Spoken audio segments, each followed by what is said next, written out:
Eh bien, merci d'être présent et disponible en ce démarrage de salon. Notre sujet aujourd'hui, enfin mon sujet, c'est est-ce que votre portefeuille d'innovation génère-t-il de la valeur? On sait à quel point cette question est cruciale et complexe pour l'innovation. Pourquoi? Parce que quand on parle de génération de valeur, en général, on parle de retour sur investissement. Or, on sait pertinemment que le retour sur investissement pour des projets innovants, il faut oublier, en tout cas à court terme. C'est quasiment impossible.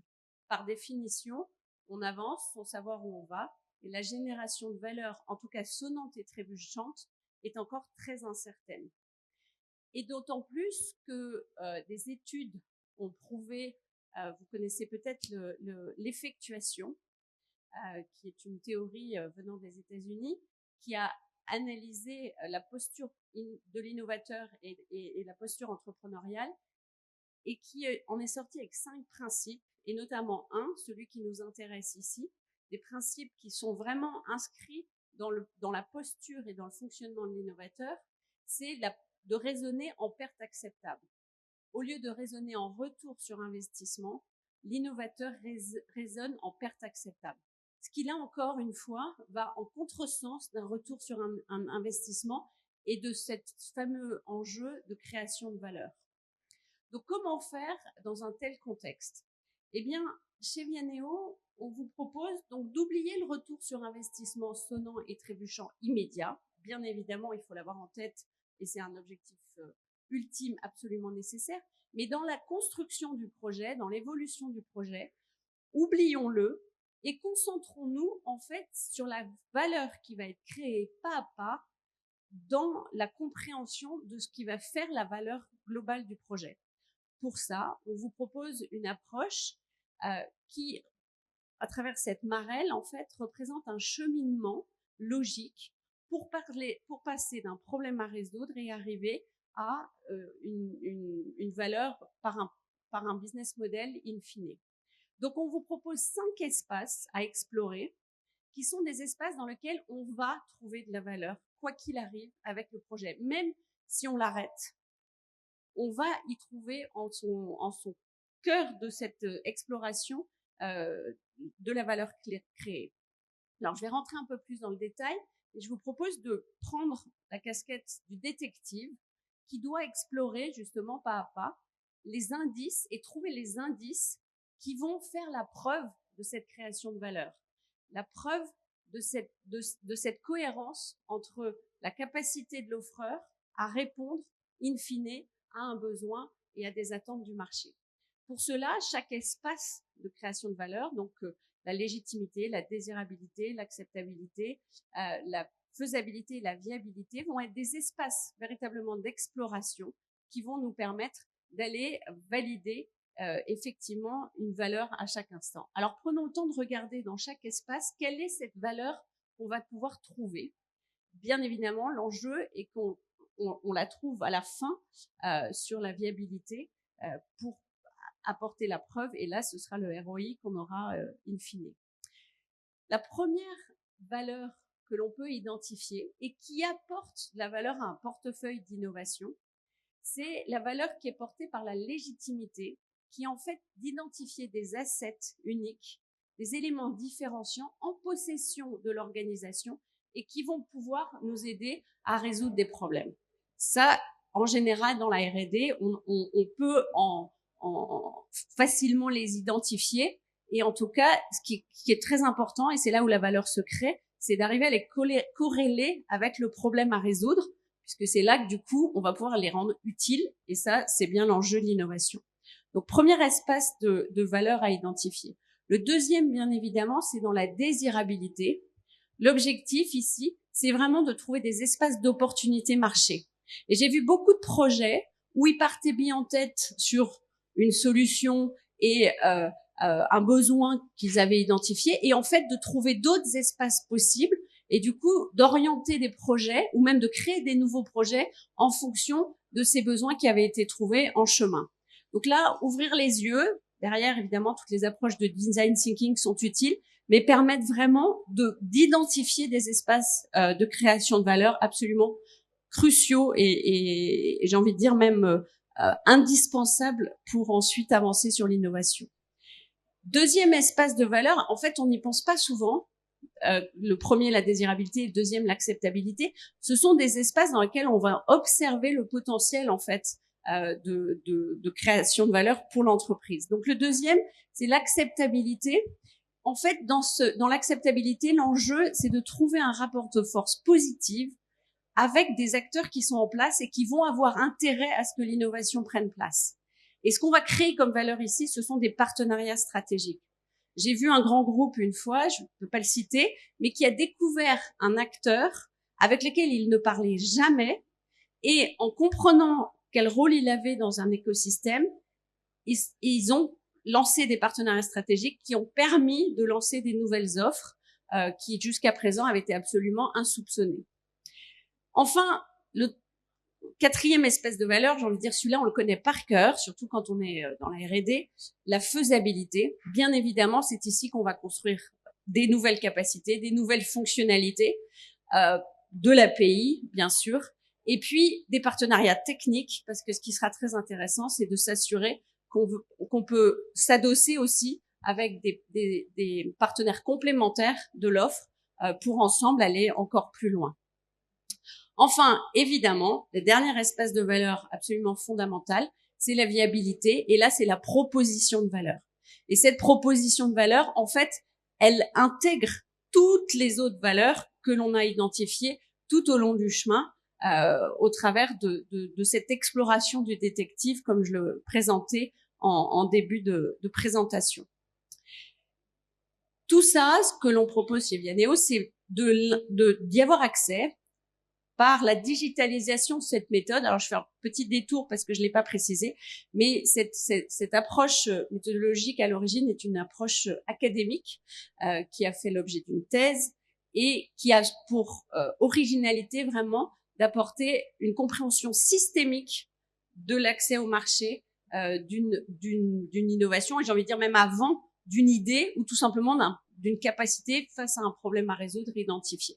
Voilà. Et cette approche systémique, Vianeo, que j'ai créée il y a de ça une quinzaine d'années, et d'ailleurs vous avez ici, je le cite parce que c'est amusant, on s'est pas vu depuis 15 ans, mais le premier développeur de la plateforme, Faveod, au coin. Et donc, depuis le début, en fait, la force de cette approche systémique et son intérêt, c'était d'être digitalisé pour devenir une base de données de réflexion pour tous les porteurs d'idées et les innovateurs dans la réflexion d'accès au marché. Donc, cette approche est accessible au travers d'une plateforme digitale qui va permettre, en fait, à l'équipe projet, aux parties prenantes, à réfléchir ensemble sur vraiment la construction de ce business case et la création de valeur pas à pas, même si on peut s'arrêter en chemin, puisqu'on peut aussi avoir des no-go, c'est ça qui est important et intéressant. Donc, le résultat de ce travail en profondeur d'analyse et de connexion de toute l'information qui va faire le sens du projet, va donner des résultats qui sont présentés ici, mais bien évidemment un peu rapidement et de loin peuvent être pas faciles à comprendre. Mais chaque étape, chaque preuve de valeur va être validée par une représentation construite, consolidée, une vision partagée de là où effectivement est la force et l'intérêt du projet. Cette approche peut aussi être représentée sous la forme d'une matrice qui croise. Vous connaissez sans doute le TRL, qui est un niveau en fait de maturité de la techno et que l'on croise grâce à cette approche orientée marché, que l'on croise avec le BRL, Business Readiness Level. Et l'intérêt, c'est de pouvoir voir vraiment où on est avec chaque projet et non pas justement dans une approche purement techno-push, mais vraiment dans un croisement techno-push et market pool. Et enfin, l'intérêt, et j'en reviens à est-ce que votre portefeuille d'innovation va créer de la valeur. On peut également, évidemment, sortir toutes les données qui sont dans la plateforme et pour en avoir une vision à l'instant T, une image à l'instant T de où se situe la création de valeur. Et en particulier, le petit camembert en bas à droite justement montre la proportion des projets en fonction de leur niveau de croisement, leur indice TRL, BRL. Et on peut avoir aussi beaucoup d'autres données. L'intérêt, en fait, c'est ne pas avoir seulement une vision, on va dire, linéaire de la gestion d'un portefeuille de projets en les voyant passer étape par étape avec des déclarations, enfin du déclaratif sur là où ils en sont, mais aussi d'avoir une vision en profondeur, vraiment dans la compréhension, la construction, la validation du business case par toutes les parties prenantes. Je vous cache pas que c'est un travail qui demande vraiment une implication évidemment des équipes pour aller valider, enfin collecter, intégrer, instruire, valider l'ensemble des informations. Donc voilà, depuis une quinzaine d'années donc que Vianeo existe, nous avons aujourd'hui plus de 10 000 projets qui sont passés dans cette moulinette qui a l'intérêt aujourd'hui en fait de faire la synthèse aussi de toutes les méthodologies d'innovation, le design thinking, le lean startup, le business model Canva, la méthode Océan Bleu. Toutes ces approches sont intégrées à un moment ou à un autre dans la Marelle.